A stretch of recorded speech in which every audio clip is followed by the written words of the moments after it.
Hello, everybody. My name is Stephanie Caston. I am your host of the Privilege Show After Talks. This is a debate style show where we discuss different topics every week. Today's topic is when to tell. Later on, we'll be joined by our guest, Jay, and he will give his input on what he feels about each topic. So there are subtopics. One, we're going to talk about sexuality, mental health, and finances.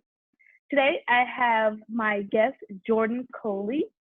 She is a wife, welder, mother of two, and she is going to give her insight as of right now about how she feels about each of these topics.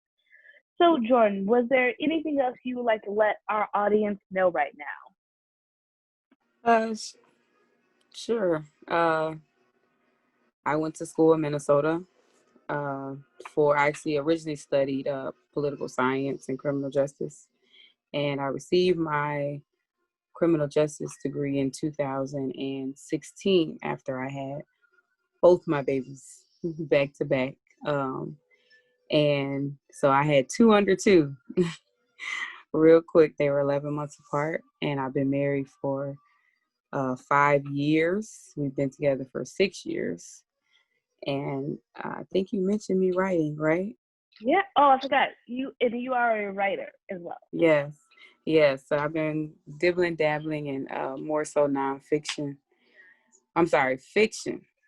Sometimes I mix those up, but more so fiction. And then I mainly write poetry though. Poetry is my first love since I was probably like 8 years old. But now I'm starting to actually write, and I realize how tough it is. It's not as easy as I used to think it was. Wait, is it poetry not easy or writing anything else not easy? Writing like novels, writing short stories, that's not as easy from putting your thoughts actually onto paper and making it make sense sometimes in order, chronological order even.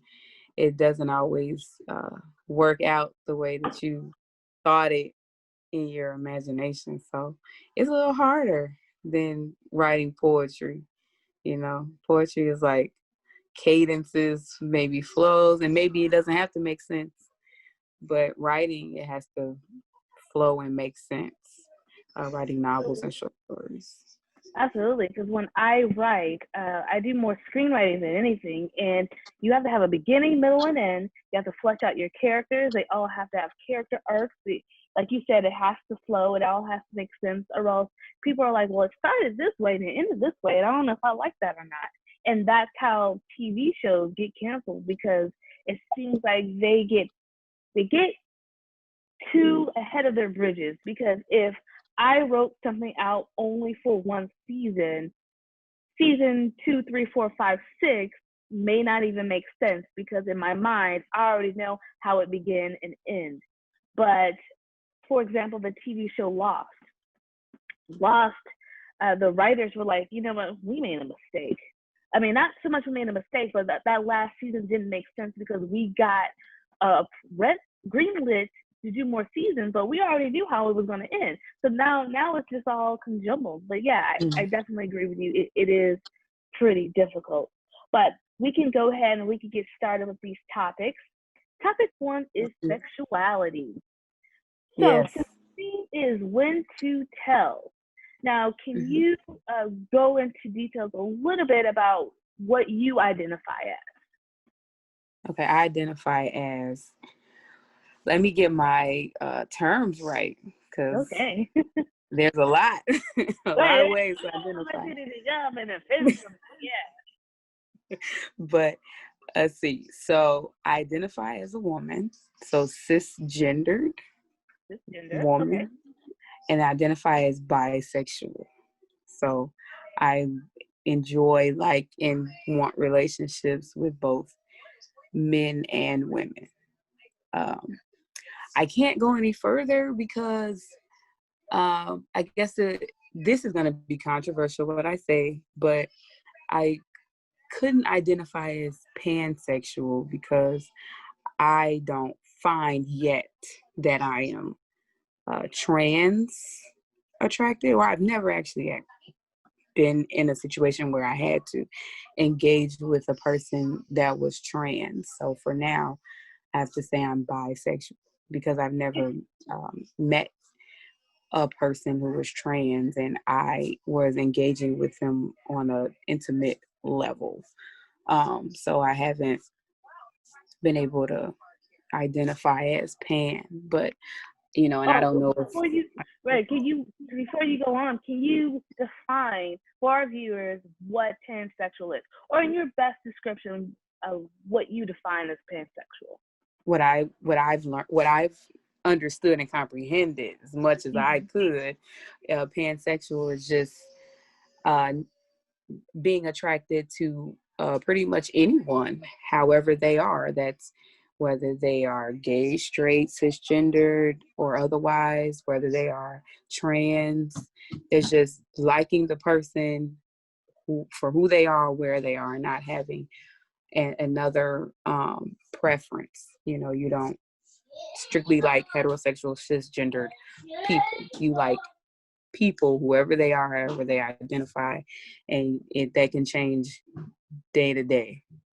Right, and because I know Janelle Monáe, she says she's pansexual, and the best definition I saw on television was from the TV show Schitt's Creek, and they said they used the analogy of wine. It's not the label on the wine; it's what's inside the bottle. So it's like you said, straight, gay, male to female, female to male. It's all about on the inside. So yeah, thank you for that. But you said you haven't met anyone yet that, you have had that connection with to label yourself that. Right. So in all its simplicity, I would be bisexual because I've only dealt with cisgendered people, woman and man. And then can you even elaborate on what cisgender is? Because that's a newer term that I haven't heard a lot of, but I know that's going around. But to clarify what your understanding of what cisgender is. Yes, my understanding of what cisgendered is you identify with the gender you were assigned at birth. Okay. So if you were born and given girl, you continue to identify as a girl. Copy. So my first question is, how long into the relationship before you tell that person that you're dating about your dating path? I guess for me, it would be whenever they ask. But in my experiences, either I've dealt with men and women who did not care to discuss it because the past is the past. And, a lot of people are very possessive and jealous. So they really don't want to hear about you being with someone and how that was.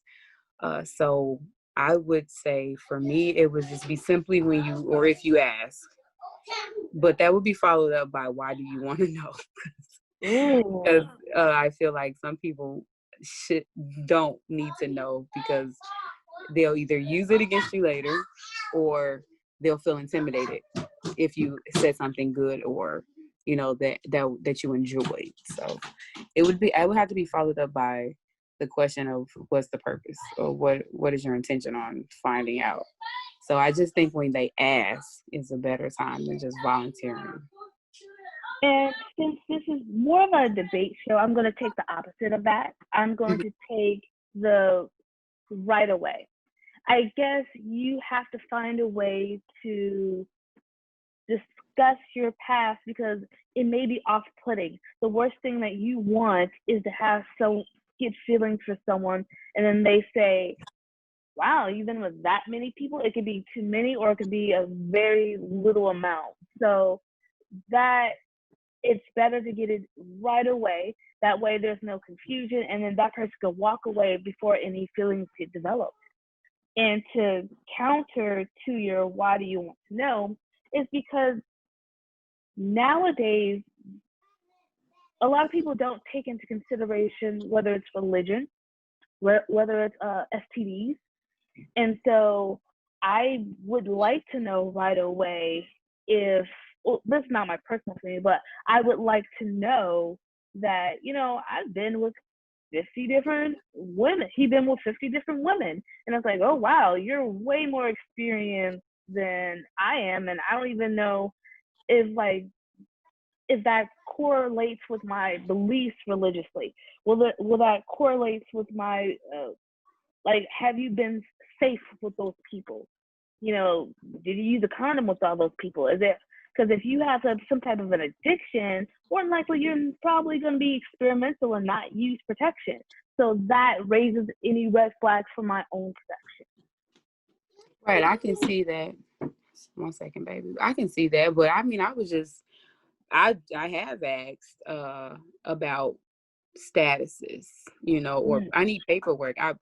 I didn't need to care because you could have been with 2 people and they could have been nasty as far as bodily, not nasty like having, I don't think that if you have a virus or an STD, you're nasty, but they could be careless with how they were, and then he or she contracted something and they were not technically careless. It's the people they were with. So I could just ask for paperwork without having to know how many were involved or your past experiences. I think that honestly, I really don't care about, what people on the internet classify as body counts. I more so care about your trauma, like were you abused or cheated on? Because that will roll over for us. Not so much your body count or who you were physically involved with prior, because that can easily be taken care of with a trip to the clinic or paperwork, but not if you were traumatized. Now, that's going to directly affect you. Now, to go on to your paperwork, when do you ask for that paperwork? Are you a month into it? Because what if you're really connecting with that person and you're like, you know what, 2 weeks in, let me see your paperwork. How most recently does your paperwork have to be, or how much are you getting intimate with that person where you ask paperwork? Well, in 2 of my relationships, because I've been in 3 relationships with men, and in the first 2, one, he presented them. He just put that out there. So he helped me to understand that was basically something that you should do. The second one, I didn't have sex with him right away. So when I felt comfortable enough to have sex, then I asked first. With my spouse, I didn't ask until later after we had already been intimate, because it just kind of happened that fast, which, that happens too, so it was after the first time that we were sexually intimate that I asked, might be too late, but I just need to know, some clarity on what you're looking like on paper. So it was after the first time. So I've experienced all 3, someone presented to me first, me asking before we got there, and then me asking after. So I think that. Oh, sorry. No, go ahead. Since all of those were with men, what about with women? Do you have a different approach or stance to women? I think so. Some people have said to me that, I don't know if this is medically true, but some people have said to me that it's harder for women to transmit viruses and infections, STDs. However, sorry, my 4-year-old wants to introduce herself. Okay. Come on, introduce yourself. Hey. Hi. What is your name? Julia. Julia. Stephanie.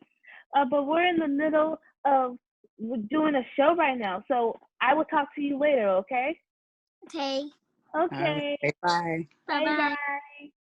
Sorry. However, I've heard that it's harder for women to transmit viruses and infections. So a lot more women are lax. But again, it's almost been the same way. But I would say from my experiences, the women have been more upfront with me before we become intimate. I've never had anything, and that's what they'll say to me. I've never had anything. I've never, encountered that, and I'm putting that out there so that you would know.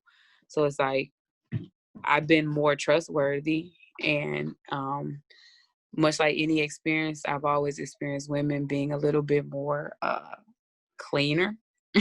So oftentimes I am more lenient with women. So unless I had any indication to think that there was something off, like a smell or something, I trust it. And that may not be the best. I'm not saying that's a good method, but me personally, I've always trusted, and most of the time they volunteer that they're okay. I go by that. And I think that it also depends on who you're dealing with. Like you said, you're dealing with someone who has an addiction, then yeah, you need to be more concerned about it. But I feel like most people, if they have something to lose, they're most likely not out here, just reckless with themselves either, especially women with children who want to live to see their children. We tend to care. So, and be more prompt about our bodily changes or functions. Okay. Now, once we find out all this information, should we stick it out if it's wilder than we expected? If the next person you dated or potentially dated was like, you know what, my number is at 2, or my number was at 102, should we stick it out? I don't care about body counts. I never have. It's not an indicator of anything other than, and I'm barely out of my 20s. I'm just 30. So it was just an indicator of you enjoying your 20s. Unless, like you said, you told me it was an addiction. Then I would need some more answers, but I don't care. If I heard 102, I would have to see paperwork, but I don't care. So I would go right around it. I might tease you because that's how I am, but I might tease you and be like, good Lord, like, when did you eat? When did you eat food anyway? Because clearly you was doing something, but we're in our 30s, so there are some that have like pretty wild college days. But I'm gonna take the opposite of that. I'm gonna say that if I heard that it's going to be wild, I may dip out because I care about body counts. Because, like, you know what? I don't think I'm, at this point, you sound like you have an addiction, and I'm just another body to you. Because I guess that since I'll ask it right away, then I would have to decide, okay, well, that number's pretty high. Your paperwork's clean. Your number is pretty high. So should I think I might just dip. Because that's... But what if they're looking for something? Like, they tell you, hey, that was me. But me now, I'm looking for something deeper. Because, people wake up one day and realize they want something different. They want a change. They want maybe something deeper. So if they're looking for something deeper, and then you guys haven't even engaged in sex yet, so you would have to kind of figure, okay, maybe I'm not just another body. Because if you were just another body, then you would have been a body, right? True. I understand. But even if you want something different, it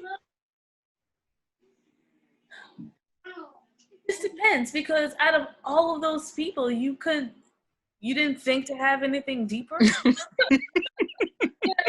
one of those person was deep, because we're talking. Let's say there's someone in their 30s, mid 30s, like we're ranging from teenagers to 36. So it's like, okay, well, like, let's do the math right here. What's 100?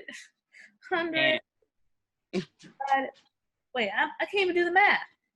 Like, if you start having sex at 14, and we're talking what, 30? Yeah, like 20 plus years, 22 years or something like that. That's 30 to 14 is what's 16 years. So 16 years. So 100 divided by 16 on average. How many bodies is that a year? Yeah, that's 6 bodies a year.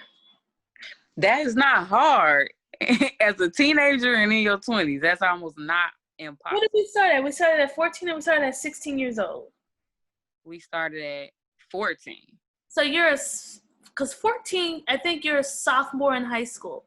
So from your sophomore year in high school all the way to your 36, you're telling me you could not find not one meaningful relationship. And it's like, you weren't looking for it. I honestly, in my teenage years, did not have a boyfriend. But also I was raised very religious. So I wasn't really necessarily allowed to have a boyfriend. But I didn't have one and I wasn't interested. Even when I could have snuck and got one, I was like, you know what? It looks like too much work. You know, you had to hold hands in the hallway between classes and go places with them. It just seemed like a lot of work at that time for me.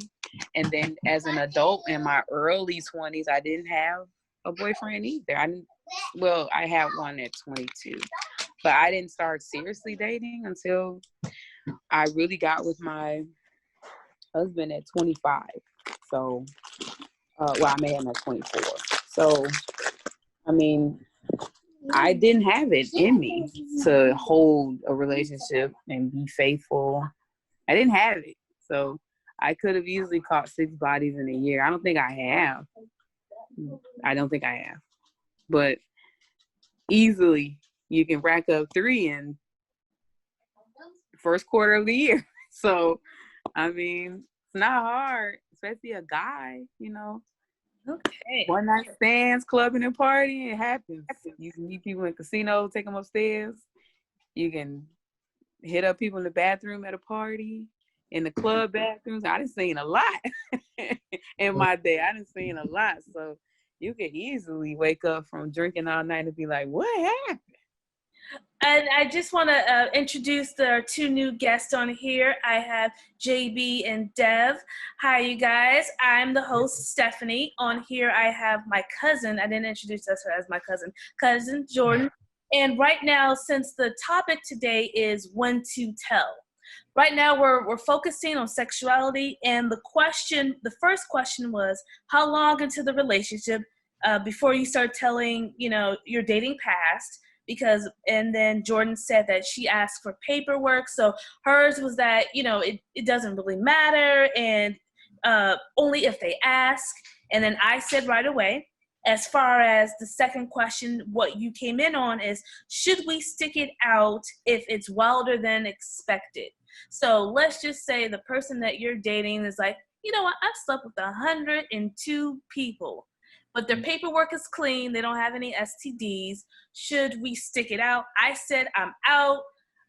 Jordan says, what if they're looking for a meaningful relationship? And we were doing the math because I'm like, well, 6 bodies since the age of 14, that's a lot. And you can't tell me that they didn't find that one meaningful, person. So let's start off with you, JB. You tell me, should that person stick it out if they found out that the body count is really high?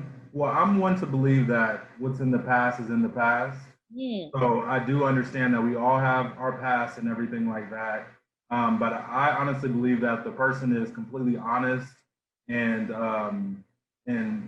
transparent to their past and what they experienced, and maybe even gives a little bit of the reason on why the body count is so high, because some people want to know, like, how do you gain such a high body count without there being like an addiction to sex or trauma that you're going through that makes it that high. So as long as the person is authentic in their approach of being honest and letting you know why it was like that, me personally, I feel like I would be able to get past it. Okay. I would just need more information. Okay, and you, Dev, what are your thoughts? I definitely echo JB in the sense of like, what's in the past is in the past, right? Like I have a body count, so I can't judge you for having one, right? I think I would have, the biggest thing I'll take away from it is that my potential partner is being honest with me, right? And letting me know up front, like, okay, I messed with 102 people in the past. I'm like, oh, okay, I'm surprised you kept count. Like, Right. so I would appreciate the honesty more than the body count itself, right? So but I definitely echo JB in the sense of we have a pass. Absolutely. Okay. And just as a, upfront, because it is about sexuality, Jordan said earlier she identifies with B on the rainbow. If either one of you guys can tell us if you identify with the rainbow or if you don't, that's up to you. Just let us know. Yes, I identify with the rainbow. Okay. What letter are you? Oh, Q. Q. Is Queer. that question? Queer. There's two Qs, right? That's why people always joke and say that, but there's two Qs in LGBTQIA plus whatever. But I'm queer. Yes, I'm a queer Black man. Can you? I mean, I hate to put you on the spot, but then what's the difference between gay and queer? So queer is an umbrella term, right? I don't identify as gay specifically only because I can see myself with a woman, maybe not emotionally, but I would be open to, if like we want to play and have fun, I can do that with a woman. But I don't foresee myself being with a woman long term. And for that reason, that's why I identify as queer. And there's pansexual and stuff as well, but like I'm really, and I'm into everything. Okay. So, yeah. And, we did discuss earlier what pansexual was, and Jordan said she doesn't identify with that yet. So. Okay. Yeah. And then how about you, JB? Do you want to tell us? Oh, okay. Yeah. So, like Dev and Jordan, I actually am a letter on the rainbow as well. Right now, I'm kind of like Dev in a sense. I want to kind of label myself as queer because my lifestyle, people would say is gay. So I do partake in the gay lifestyle, dealing with mostly men. But I also want to emphasize the fact that that's my life right now. So I think it's important, just like, and this is a whole nother different discussion, but just like a lot of women personally that I've had in my life that have been able to like dib and dabble in bisexuality and then end up in heterosexual relationships and get married and everything like that. I want to still keep that space open for myself. So right now in this space of my life, I identify, I guess you can say, with gay. But I'll just say in this space of my life right now, because I'm really open, just like Dev says, like I'm down to have fun, like I could turn up, it is what it is, so. And I thank you for that clarification because I don't identify with the rainbow, but I am an ally, and I'm trying to keep track on what to say, what not to say, and the definitions because the last thing I want to do is insult anyone.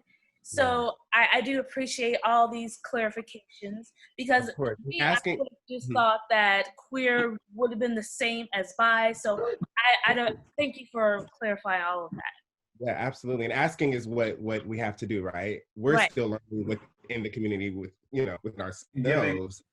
In addition to that, giving people room to understand. And space to understand instead of being quick to attack when someone gets it wrong. Mm-hmm. Absolutely. And then I will piggyback off of this topic of the definitions. Do you label someone after an experience? So let's just say you happen to have, if I'm heterosexual, I identify as heterosexual, and then I have an encounter with a woman after that one experience, should I label myself on the rainbow? Because I feel if I do that, then I might be insulting the people who really say, well, no, I really am bisexual. I see myself in a relationship. Do you guys label someone after one instance? I don't. You don't? I was gonna give Jordan, because I feel like I've been talking a lot. I was gonna give the opportunity to chime in. Oh, before you guys got on, I was running my mouth. But no, I wouldn't. I wouldn't. Label someone after one experience. No, because 9 times out of 10, most people who identify with the LGBT plus community, they had experiences before that were heterosexual. So they found, or they were fluid. So they began to discover and figure it out. So no, if I was dealing with a man who said that he had slept with a man prior once, I wouldn't be like, oh, you're bi. No, he was trying to figure it out. So, and he figured out that that wasn't what he wanted. And people are not in a box. You know, people are complex, people are interesting, and people are a wide range of things. So no, I couldn't label someone off of one experience at all. Okay. How about you, Dev? No, same, ditto. I mean, I don't feel like it would be fair for, especially someone that identifies as queer, for me to label someone or judge someone out after having one experience with someone of the opposite sex, right? And I think that should be the way that someone that is heterosexual to move as well. So I definitely echo and agree with Jordan's stance on it. And JB, how about your stance? Yeah, I agree with the other two. I definitely don't. I mean, I know it may sound cliche, but I'm at a point where I'm just like, just forget all the labels. You know what I'm saying? Like, it just separates us so much, and it doesn't give people room to kind of experience or, you know, to experiment or whatever the case may be. So yeah, I agree with Jordan and Deb with that. Like, I definitely would never label nobody of anything. If I did have that conversation, I'd be like, oh, they were curious. You know, they were curious, so they tried it, you know, but that would be the only type of word I would even throw out when it comes to somebody trying something for the first time or once. Now, this is, to play devil's advocate, this is different than what the myth is, because a heterosexual man say, oh, you know, you kissed a guy, you did this, you're gay. That is the myth in the Black community. So it's interesting to say, well, they were just curious. Doesn't mean that because what if they didn't like it? So it's great to know that from your standpoint, you're not going to label anyone. What happens if you leave the rainbow? You know, are you leaving for good, or should it be fluid where you can come back to it? JB, let's start with you. Yeah, I think you should do what's best for you, do what works for you. So if you leave the rainbow and you find love, like I have a friend, I'm not gonna put her name out there, but I have a friend who going through high school and even through college, like she was dating women, and you couldn't tell anybody that she probably wouldn't have ended up with a woman. A woman. So now she's, you know, she has a husband, she has 2 kids, you know, and she's just living a heterosexual lifestyle. And at the same time, she always says that if she were to become single or were to give a divorce or anything, she wouldn't just limit herself to looking at men again or looking at men still. She would still keep her options open. So personally, I feel like whatever you decide to do, once you leave, or I don't even think it's necessarily leaving, it's just, you know, going and doing what works for you, or, you know, messing with whoever you want to mess with at the time. You know, I also think that, you know, I don't know. It's just, I mean, the bottom line for me is that if you, it's what you want to do. You know, it's up to you. Whatever you decide that you want to do moving forward is how you move. All right, and how about you, Dev? Yeah, so my personal belief is that everyone is kind of a part of the rainbow. They just haven't realized it yet. Only because I truly believe that sexuality is fluid. Now, whether or not like you physically partake in a sexual experience with the same gender doesn't mean that you haven't, this might be, I don't know how explicit we're getting, but doesn't mean that you haven't experienced like gay or lesbian porn, right? Pornography. And seeing what that was about, and that kind of aroused you in a way, right? I I just think that we're all fluid, but we're just on this fluidity spectrum is so large that we can be in any place, you know, on it. So to answer your question directly, I think if you were to leave the rainbow, you never really left it because, you know, you still may be interested in it. So, and everyone's already on it. So. There's a thing too, like that me and Dev actually had a conversation about a long time ago. Dev, you were telling me about, I guess it's called the Kinsley scale or something like that. Yeah, the Kinsey scale. Yeah. Do you want to go deeper into that if you want, Dev, about how that works? Because you told me about it. Yeah, sure. It's a scale. I don't want to misquote it, but I think, and anyone correct me, please, if I'm wrong, or if I misspeak on anything, but it's a scale from 0 to 6. I think 0 being completely straight and 6 being completely gay. And then there's quizzes out there that you can take to figure out where you fall in line with that. I'm a 4.5 apparently. So that's basically what it is. It's a scale from 0 to 6, 0 being completely straight, 6 being completely gay. And what was the name of it again? The Kinsey scale. The Kinsey scale. All right. And Jordan, did you want to add anything about leaving the rainbow? Well, yes, but it kind of gears off topic because I feel like, as Dev said, you're not leaving the rainbow because everybody technically is a part of it. Because I feel like where people get it wrong is they have designated ways to engage in sex. So, but I don't think there are designated ways to engage in sex. I think that there's sex. And then there's people who have sex. And then there are people who have sex with specific kinds of people. So you're heterosexual because you have sex with the opposite sex. But you're having sex. You can have whatever sex you want with that opposite sex person. And then you're gay if you have sex with the same gender. But you can have whatever sex you want in that. And I think that the rainbow people get it right in that we're able to have sex any which way that we desire and we enjoy it and we're free with it. Whereas heterosexuals sometimes, because they have designated certain types of sex in heterosexual engagements, that they have limited sex to what a sexuality is. But so I don't think that heterosexuals get that correct, but I don't think you could leave the rainbow either. I just think that you don't realize technically you're a part of it. Okay. And then I do want to introduce our new guest. Am I pronouncing that Cecily? Am I pronouncing it correctly? Oh, I think you're muted.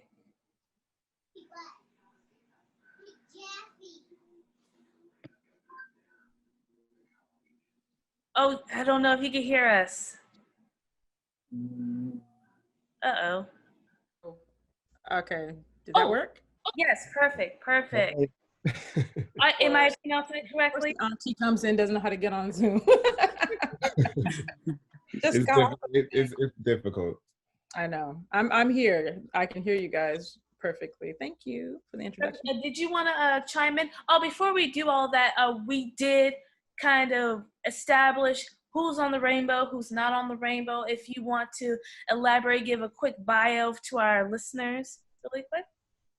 Oh, my name is Cecily Jamelia. I'm an actor, writer, also a host of a podcast on the network, The Privilege Show. Nice to meet you guys. I am not on the rainbow. I have rainbow folk in my family, and some of them I love very much. And so I'm very close to a lot that goes on in the community, and I'm a supporter of the community.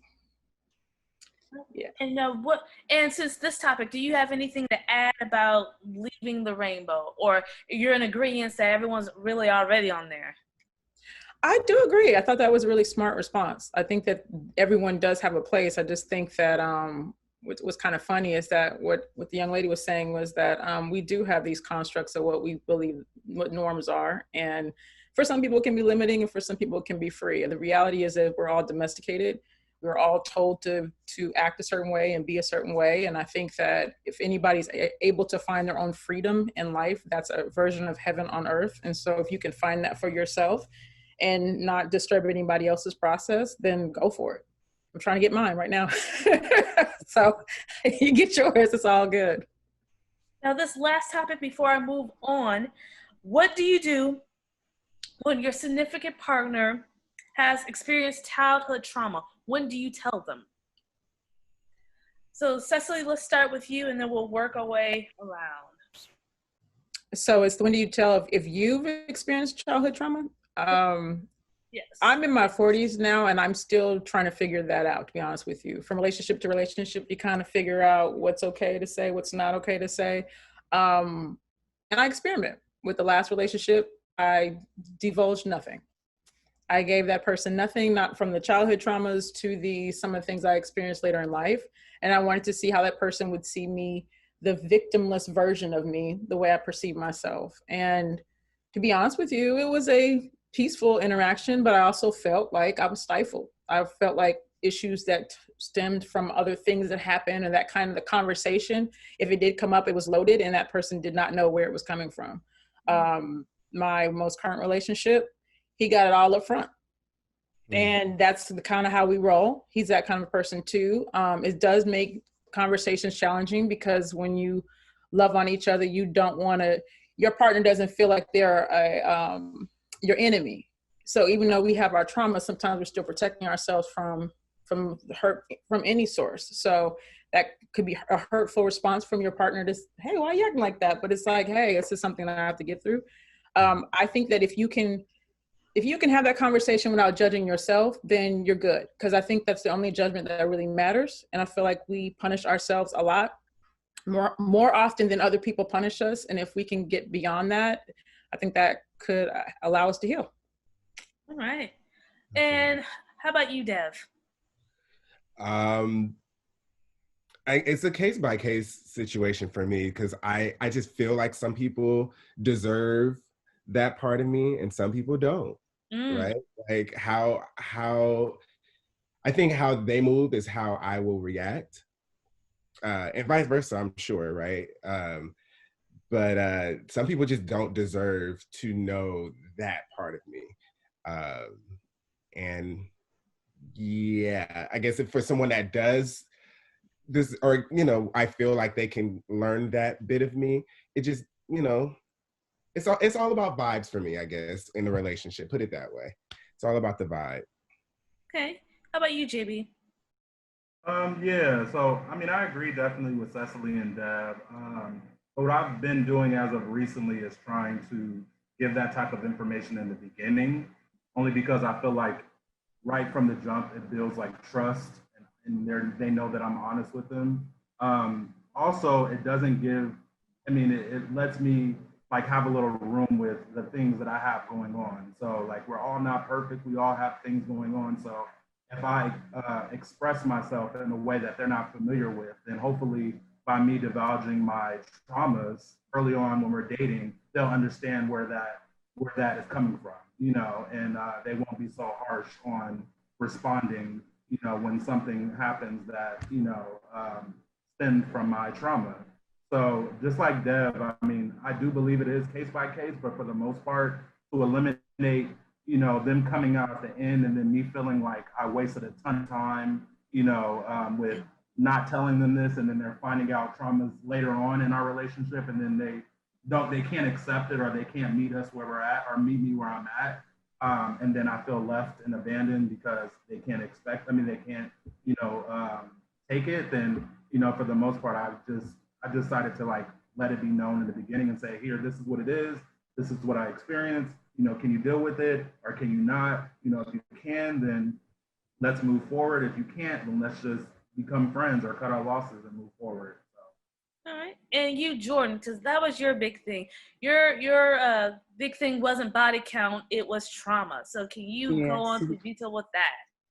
Yes, I want to know the traumas right up front because I need to know how you're going to respond or act. And you also need to know that about me because what'll happen is you may trigger me. And then if you trigger me and you get a response and you don't know what it's from, then here we are now with all types of walls and barriers that now we have to overcome. versus understanding that if I have abandonment issues, then your communication should probably be on point, because I don't need you to be late or else I'm going to have anxiety, and then I'm going to say something or do something that causes a problem. So I need to know right up front. I don't care about your body count. I need to know trauma. I need to know what triggers you, and you need to know what triggers me. Mm-hmm. So I have one more statement before we move on to mental health. I do have someone who is transgender. They transitioned from female to male, and I asked them, when would be a good time to tell your partner when you transitioned, if at all? And I know we have this all, it's up to the people and the vibe, but in the Black community, if you're dealing with a heterosexual man and you don't tell them that you went from male to female, it can be dangerous for them. Mm-hmm. So this person responded, you tell them when you're comfortable with that person. For some, that might be right away. For others, it may be never. What time is right is not mine or anyone else's choices to push into others. Now, I have only a slight problem with that, because the never part takes away my choice. Because as a heterosexual woman, this is going to be controversial, I want to have kids. So if you went from female to male and then we never have kids and I'm trying to find out why, and then you never told me that, oh, well, I can't have kids. Like, wait a minute. We didn't have this discussion. I feel like you took away my choice and my option. And yeah, we could do in vitro, but now it's like, well, then, you have a whole nother life in your past and different traumas and experiences I had no clue about. So it changes everything. So I would like to know what you guys' thoughts are, and we can start off with JB. Yeah, so this is an interesting question for me. I mean, honestly, I feel like I'm in the middle. I mean, to be completely honest, even being in the community, there's times when I feel like, yeah, be honest at the jump and give someone that choice to make the decision if they do want to move forward in that type of space.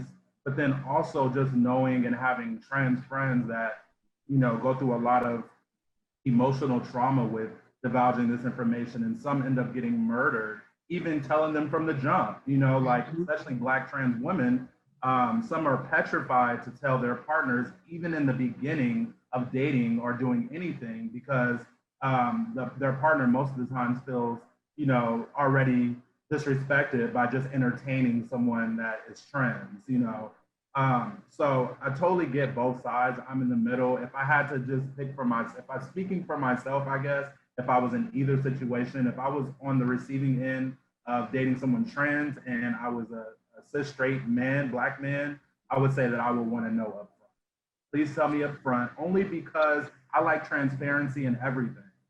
I'm a very open-minded person, and that goes for everything. Very, very open-minded person. Once I feel like someone can't be completely honest with me, after me telling them how open-minded I am and supporting them in anything that they do, and they still choose to hold that back, then, to each his own, but you're probably not right for me because you don't trust me enough, even in the beginning, to even accept you as you are. Thank you for that. And Cecily, can you go next? I think that like JB, I would want to know up front. I feel like even if visually you look like a man, I was interested, I was attracted, we had good chemistry and all the above, I still feel like there's a part of yourself you can't share with me, and I would be anxious about what else I don't know. So even, if you couldn't trust me enough to share this part of your life or a huge decision, I mean, that means you omit a lot, like your life growing up, what was like playing as kids, just so many things that you have to, and I think everyone has the right to recreate themselves over and over again, but we still do have these experiences. You can't negate that. And that would always kind of leave me a little, if I found out, I'd have been extremely hurt. But if, even if we were able to get over it, I don't think I'd ever trust that person fully. And then I know, Jordan, you said you were fine with the never part. Can you explain on that part? Because we're not in a free world. We are in a freer society than we have been, but I believe in you doing your due diligence. So in getting to know people, you start to hear and see reference clues of certain things. Now, I don't want to be lied to, but if for whatever reason I don't see childhood photos, then I'm getting to know you. I'm going to start asking deeper questions, and then I'll get to know. But because especially trans Black women, have such a rightful fear of relaying that information, then I'm okay because I want them protected too. So I'm okay with them never divulging that because that could be their life, the last thing that they do. So I am okay with not divulging it at all if it doesn't come up, because which with me it would. Again, I ask deeper questions. So if everyone does their due diligence, then you will come across it and it will be a safe place to speak in, safe space. But no, I don't think that that it's safe for trans people to say it up front. So I'm okay if I met a woman who was transgendered into a man. If I didn't know that up front, I wouldn't be offended because I understand that they have to be more careful. So I'm okay with not knowing. I don't think that it would ever get to never knowing, because after a while, like Stephanie brought up, yeah, if you're talking about having kids, well, yeah, now it's time for me to know. And I don't think that it would change my love. But yeah, it would begin to change the dynamic of how we operate. And I would be okay with that if I was in love. You know, I would be okay with that. And then Deb, do you have anything to add to that? Yeah, no, I agree with everyone 100%. What I sympathize with, though, with regard to trans people is as a queer man and having an experience of coming out, the fact that trans people have to come out over and over and over and over again can become taxing and traumatizing for them, right? So I completely get why sometimes they're just like, look, I'm not going to give you that information right now because I don't want to experience that again with you right now. So I see it on that end as well, but I agree with everything everyone said. Okay. So now let's go over to when to tell about mental health issues. So when it comes to this, it's a big deal because when you're dating someone, do you tell them right away? Because it will eventually affect not only the relationship, but in the future of having kids. Because you might not want to pass that trait down, or even if it's hereditary or not. So when do you tell about mental health issues? Let's start off with, who went last? Deb, you went last. Yeah. Earlier, a little, we were just talking about having, the possibility of having kids and stuff a little while ago with regard to trans people. For me, I would want to know as soon as possible. Okay. Because I just want to know how I can move. How am I supposed to move? I'm dating someone right now, actually, that has ADHD, and he told me right up front that he has it. And I'm glad he did, because the way that I have to communicate with him is very different than how we're communicating right now. Very, very different. So yes, I would like to know because of kids, for my children's sake, and also so I can know how to maneuver with you through this relationship. Right, and JB? Now that I believe it's a real sensitive topic, and when Jordan was talking about just the trans experience, and also Deb chimed in about how difficult it is to express that information and to give that type of information. When it comes to mental health, I guess it really just I don't know. I guess it just depends on what type of mental health it is as well, and what specifically they're dealing with. If it's something that they feel like they have to be medicated for, and I think that's something that I would want to know, just so I can know, like, just in case something happens, they have a seizure, or if I have to do anything to help them out. But if it's something that they're working with and they're working through, and they're just completely, it's just a mental health that they've been dealing with and going to therapy and everything like that, I'm comfortable with them telling me when they feel comfortable with telling me. There's no rush for me. When you're speaking, that reminds me of Kanye, because I don't think when Kim and Kanye first got married, I don't think she knew he had mental health issues, or he had it and he didn't tell her about it. So would she be fine to divorce him now? Because now he knows he's bipolar. So, Cecily, do you want to kind of, not on the Kanye part, but, your 2 cents on that?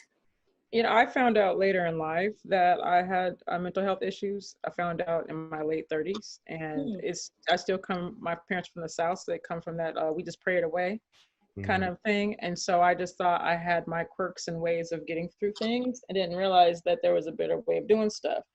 And I was in a relationship at the time.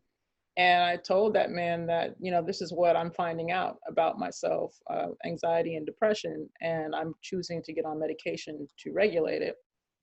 And I wanted him to be supportive because the relationship was stressing me out. Yeah. And there was a point, I was in an outpatient situation. It was about nine sessions. And I remember right before the first session I went in, I felt so low. And I was like, I looking at the person on their last day, so happy. And I was like, how do I get back to that? Day 9's there and I'm there. And I'm like, wow. And I've seen the people around the room who were where I was 9 days prior. And I called my boyfriend to tell him that story. And he cut me off and he said, you know how selfish it is for you to want to be in a relationship right now? I think that you shouldn't want to be in a relationship because you're damaged. And I remember thinking like, that's really foul. And so I was really scared to tell people for a while, but like something came through and I just started blurting it out in conversation. So I don't do a presentation of this is what I have. It comes out naturally.